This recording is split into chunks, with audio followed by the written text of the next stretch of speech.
വിവിധമംഗലവും വസ്തു സമ്പത്തുക്കളും വരിച്ചു ഭഞ്ജനവും വിസ്തൃതം നിന്റെ രാജ്യം വിവിധമംഗലവും വസ്തു സമ്പത്തുക്കളും വരിച്ചു ഭഞ്ജനവും നിസ്തപനങ്ങൾ ചെയ്തറിക നിൻകഥനവും വസ്ത്രമരുപറിപ്പൻ വന്നതി ജനവും വിഫലത്തെ വൈരസേനെ വാഞ്ചിതം സാമ്പ്രതം വിരശത വരുത്തിനെ സുരപതിക്കുടനെ സ്മരപരവശനായി മരുവിതൻ സദനെ വിരശത വരുത്തിനെ സുരപതിക്കുടനെ സ്മരപരവശനായി മരുവിതൻ സദനെ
ൂകളുമാവിടുത്തെ ശില്പഭംഗിയും ബലിക്കൽപുരയിൽ വാഴും പദാത്മജൻ ഹനുമാനും ഭഗവാന്റെ വാഹനമാം കാശിരാജനും ശ്രീകോവിൽ മുഖമണ്ഡപം അരികിലായി വിശ്വസേനൻ സന്താന ഗോപാലകൃഷ്ണൻ ചാരേ തൊട്ടിലിൽ ഒറ്റക്കല്ലിൻ മണ്ഡപത്തിൻ അഗ്രേ ദിവ്യ തേജോമയം അനന്തശയനമൂർത്തി വിരാജിക്കുന്നു.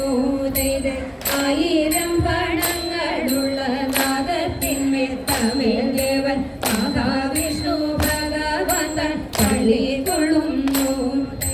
കാലം കയ്യാൽ ശങ്കരനെ പുഷ്പാർച്ചന ചെയ്തുകൊണ്ടു ശ്രീദേവി ഭൂദേവിമാരാൽ ശോഭിതനായും നാഭിയിൽ നിന്നുളവായ സരോജത്തിൽ ബ്രഹ്മദേവൻ പാണി കൂപ്പി ഭഗവാനെ സ്തുതിച്ചുകൊണ്ടും ലോകരക്ഷ ചെയ്വതിനായി നാരായണൻ തിരുവടി മോഹനിദ്ര ചെയ്തിടുന്നി പുണ്യഭൂമിയിൽ രാമചന്ദ്രൻ സീതാദേവി ലക്ഷ്മണ സമേതനായി തിരുമുഖം കണ്ടു നിന്നു ഭജിച്ചിടുന്നു.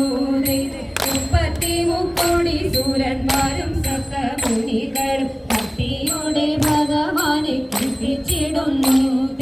ധനുജനിഗ്രഹം ചെയ്ത നരസിംഹമൂർത്തിയായി വീരധര പ്രഭയുടെ രക്ഷിച്ചിടുന്നു. വേദവേദ്യവൻ വേദവ്യാസനായിട്ടത വേദരക്ഷ ചെയ്തുകൊണ്ടു വിളങ്ങിടുന്നു. തിരുവമ്പാടിയിൽ മൂർത്തി പാർത്ഥസാരഥിയായി നിത്യം ദുരിതങ്ങളെ അകറ്റി പാലിച്ചിടുന്നു.